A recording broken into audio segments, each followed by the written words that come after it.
Hey guys, aka Tech here. So, I recently went keyboard shopping, and one thing I realized was that Logitech makes really nice hardware. This keyboard right here is probably one of the best that you can buy at this price point. Now, I went through a whole bunch of keyboards when I was trying this out, and really this is the only one that really popped out to me. So anyway, here's my review of the Logitech G513, so here we go.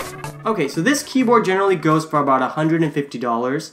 I'll put all the Amazon links down in the description below.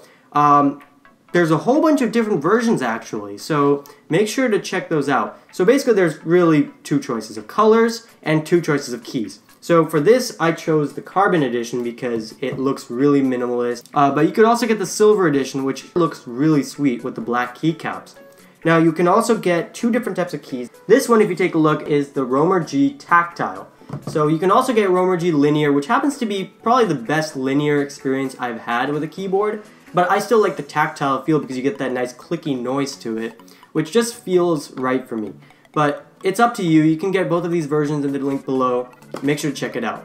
Now in terms of what you get in the box, it's actually fantastic. Besides the keyboard itself, you get a really nice wrist rest, and you get extra keycaps, which are special angular keycaps. Now Logitech used to put them as the only option, but now what they're doing is they're putting as special game keys. So you have the WASD, the numbers from 1 through 5, and also Q and E, because those are generally the keys that you need. So they have a key remover, so if you want to, it's really simple. Generally, I just had a bad experience with wrist rests, and when I saw the wrist rest on these keyboards, I really thought I was going to hate them.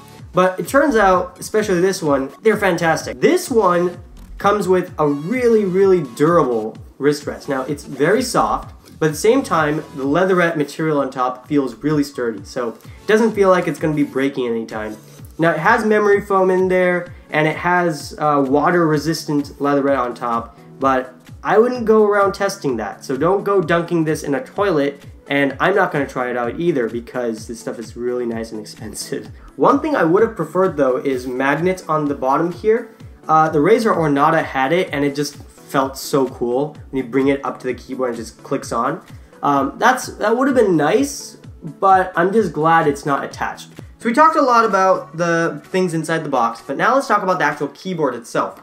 So the keyboard feels very premium. It's got that nice metal top plate, which is brushed aluminum, which some people did say it's a little bit hard to clean, but overall I didn't find too much problems with it. It's very nice quality, it feels solid, and definitely doesn't feel plasticky. And by no means, even though the back is actually plastic, it doesn't feel plastic at all. It feels very solid. There is a really thick wire though. So this wire here is braided, but it feels thick, and it can be a little bit hard to route it. But that's because you have two USB cables. One is for the keyboard, one is for the USB pass-through. And the USB pass-through is pretty nice, but I would have preferred it on the side of the keyboard, not on the back of the keyboard, because it's kind of hard to plug in things in the back and it just sticks out. I like the Apple way a little bit better. But there's not much to complain about. At least they have a USB pass-through versus some keyboards that don't.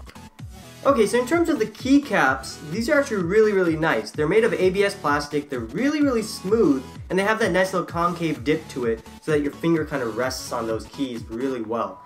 You also have this nice little concave dip in the actual keyboard itself, so all the keys are in different angles and it has that nice curve. This is something that I really love because it feels ergonomic. It feels like the keys are exactly at the level they should be for my fingers at different areas. Now another thing that some people make a huge deal over is the dedicated media keys. Now this can be a really big deal breaker for you, but for me personally, I don't care because I have the function keys inverted, so I can just press on them just fine. The problem is though that the software fails a lot. And if the software fails, you lose that function inversion. So yeah, their software is a whole nother story, and we'll get to that. But overall, my hardware-wise impressions are really good. So as you all know, RGB is proven to boost your gaming performance by up to 70%. Now obviously, I'm completely joking. But one thing that's really cool about this keyboard is that it has really nice RGB implementation. So obviously it has the standard 16.8 colors, so you get nice fancy features like this. But the problem is that usually keyboards have a lot of spillover, so there's literally light just flying out of this keyboard. The good thing about the Romer G switches is that the LED is actually contained within the switch, so it projects directly onto the keycap and makes it really, really nice. Now, one thing I really like about this keyboard though is that it has the spacebar lit up as well. I don't know why some people don't do that. Some keyboard manufacturers decide to just draw a line on there and think it's okay, but I really like having that RGB, because why not? Also, the caps lock and the num lock actually are RGB too, which is, why not? Sure, I'll take it. Boosted my performance by another 2%. It didn't. I still suck. Okay, so Logitech does provide software to customize everything on this keyboard, but in a word, it's really complicated. Because there's two pieces of software that goes with it. You have Logitech gaming software, which is an old version, and then you have the G-Hub, which is new. Now the problem is that they both have different bugs, and they both don't work together, and they're confusing, honestly. So the LGS, which is the ancient one, works well, but it has these weird quirks with the profile system, which I never really figured out. So I really hated it. But on the bright side, it does use the F5 key and the F6 key properly. And those keys are specifically dedicated for changing colors and switching profiles and stuff. So that was a good thing. Thumbs up for that. But then the G-Hub gets rid of them. Thumbs down. But then the G-Hub also allows you to change those keys to different things. So I guess sort of a thumbs up? I mean, it's hard to tell. It really depends on how much work you want to put in to customizing this entire keyboard. Now the G-Hub looks really fancy, it's all nice and flat design, I don't know. It's okay, but then you have all these glitches with the keyboard not being recognized. It's not just the keyboard, I have a gaming mouse from Logitech as well. That's not recognized half the time either. So it's clearly a weird glitch in their system, and it happens on the Mac too. So it's not a Windows quirk, it's just a problem with their drivers in general. And the thing is, this keyboard actually works perfectly well when you connect it to a computer without their software. It works fine. It has onboard memory, so it handles all those color effects on its own. But if you want to do anything other than that, you have to download those apps. Now, G-Hub also allows you to do peripheral lighting from those games. They have an SDK for it, so game developers can actually take advantage of this beautiful colors and have it all, I don't know, glow in your face or something.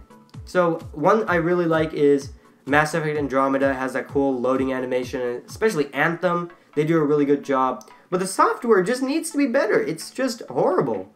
I mean, come on, it's gaming software, I get it. All gaming software needs to be bad, but seriously? Logitech? Logitech has a good rep for their software, but this just is embarrassing in my opinion. Okay, so overall, my impressions for this keyboard are that it's a really good deal for the price, and you're getting a lot of nice hardware. So obviously you got that nice aluminum backplate, you get the really nice keys. You're also getting the software, which is a little bit, you know, on the finicky side. So if you can deal with the software, I think this is the best keyboard you can get for this price. And I think a lot of thought went into this, so I would definitely recommend getting this keyboard. Especially if you're looking for a mechanical keyboard around this price point, this thing is absolutely fantastic. Anyway, that's going to be it for this video. Make sure to slap a like on it if you liked it, and maybe even subscribe if you loved it. So, that's going to be it. I'll catch you in the next video.